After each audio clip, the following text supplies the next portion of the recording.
Okay, this game was going to have Thursday all to itself in terms of Valley importance and everyone going crazy and this being the spot to be, but things got changed around elsewhere. Still, though, the Mayor's Trophy is on the line at Citrus College, where Glendora hosts Charter Oak. This is 1-1 Glendora against, get this, 0-2 Charter Oak. Yeah, the last time Charter Oak started 0-3, they actually went 0-4 back in 2013. Well, they still rallied to win the Sierra League title that year, but look, this team isn't even as good as that 0-4 team that started in 2013. Yeah. The early returns aren't that great, guys. And the exit polls are a little shaky earlier. And I was talking to John Hanel, who covered the game against Alamany last week, and that second half, I mean, he said I don't even describe what he said. Yeah, they just looked absolutely terrible. They didn't score. And their first loss of the season was another thing. In the second half, they just ran out of gas. They scored 7 points in that one. They've been committing a lot of penalties. This was a game, you look at Glendora the first week, how easily they handled Damien, and then Damien went on to win the following week. Yeah. Glendora lost last week to Roosevelt, who's a pretty good team the last couple of years. Yep.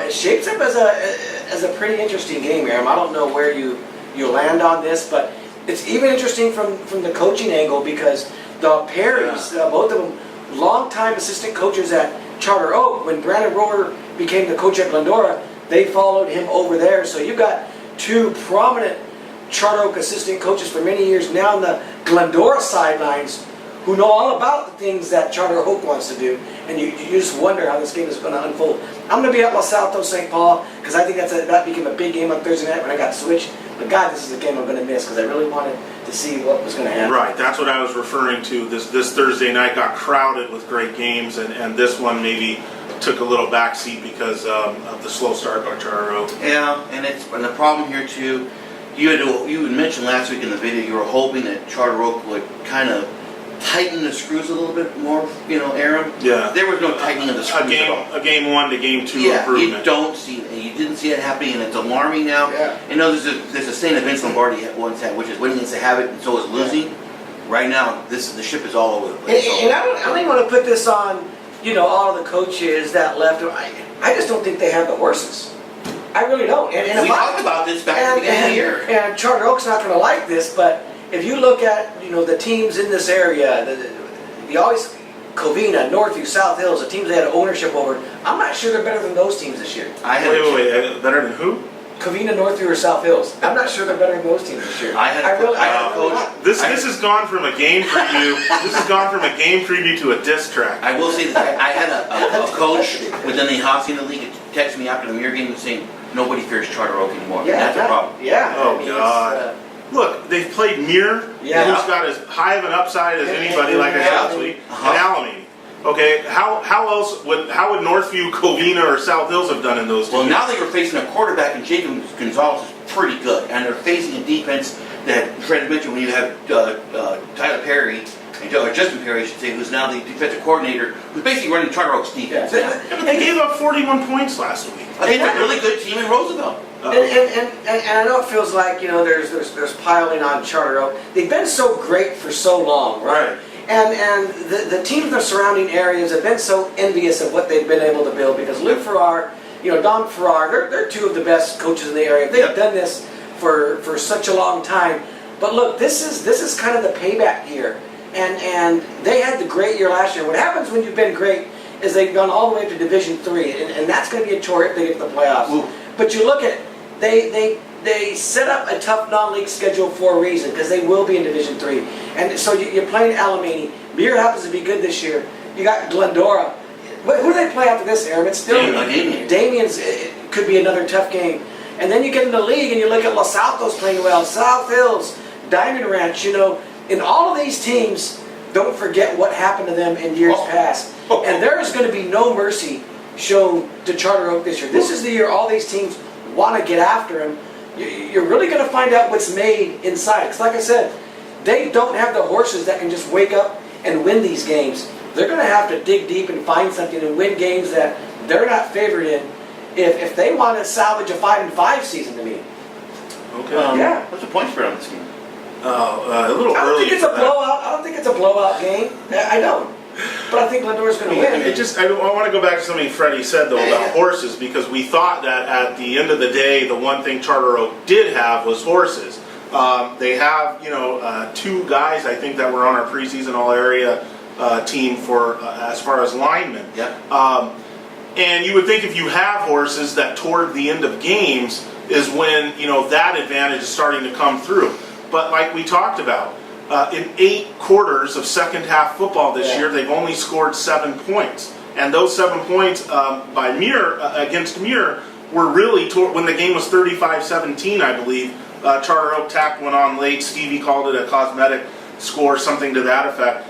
So it's not been really anything in the second half when you think those linemen would be starting to take effect. So that's concerning. And that's where I'm concerned, because the two people who've covered this game, Steve Ramirez covered Muir, John Hannell covered Charter Oak last week, and both come away a little unimpressed. This isn't the Charter Oak that they're used to seeing. Even Stevie, when we were covering South Hills last Thursday night, he comes over to me and he says, South Hills beats Charter Oak this year. I've seen them both, and they're going to beat them. Yeah. I tweeted out what Stevie said, and on social media that kind of lit up. But I think Charter Oak's got a lot to prove, and they do. They're going to prove us wrong, and this is all wrong. They're going to have to dig deep. They're going to have to change something. Will it happen this week? I don't know. They beat Glendora, then that's a big, strong sign. But I'm not picking them to beat Glendora this week. Okay, so you're going Glendora. Okay, Yeah. I'm going to pick Charter Oak. Wow! Oh, like wow! I said, For what reason? What reason? I'd like to. Go ahead. Yeah, Please. share Share that. that. This is just, a stunner. This is just. I don't think it's such a stunner. I mean, okay. I think these are kind of two like teams here. Okay. The situation is this. Like I said, you just look at the level of competition. Damien and Roosevelt, those are nice games, but when you play a mirror, you're seeing 3 or 4 of the best athletes in the valley. Charter Oak saw that. When you're playing Alamany, you're seeing the total package of an upper division team. This is coming back down to earth a little bit for Charter Oak. It's hard to trust them because they haven't been able to find points yet, but I think they're going to hang around in this game. I think you'll get a circle the wagons type effort from them. And I'm just not sure that, Glendora, talent-wise, is that much better than them. I think it's probably... Did the Glendora loss last week kind of concern you? Or yeah, it took a little steam out for me. But I mean, hey, like you said, Roosevelt's a decent team. The Damien win was nice, but this is still a Glendora team that has, some new faces in big spots as well. I tell you what, though, I think this is going to be like a 14-13 type game. I think it's going to be a real struggle fest. Yeah. Take the under here, then, huh? Yeah, I think Charter Oak's defense will come to play, but I'm not sure Charter Oak's offense is ready to light anybody up. All right, Jimmy, break the tie. I'm taking Glendora. I saw their opener against Damien a couple weeks ago. I was just impressed. I was impressed with Jacob Gonzalez. I was impressed with Cade Marshman. Tremendous wide receiver. He didn't have too much at the end of the day. Okay, so that's 2 Glendoras, 1 Charter Oak. This is going to be a really good game for the Mayor's Trophy. This is going down Citrus College Thursday night, so remember that. Real quick, Steven, in the background, who you got? Yeah. Charter Oak, why not? Charter Oak. Oh, he's got Charter Oak. He's a Charter Oak guy. Covina Kid. We have a CIF representative monitoring our shows here for some reason, I think. And he's going Charter Oak. I think maybe he has to report back to Rob Wygott on what we're doing here in the lab. Him or Tom Simmons. Yeah, him or Tom Simmons. They're all invited to join us. So anytime. Absolutely.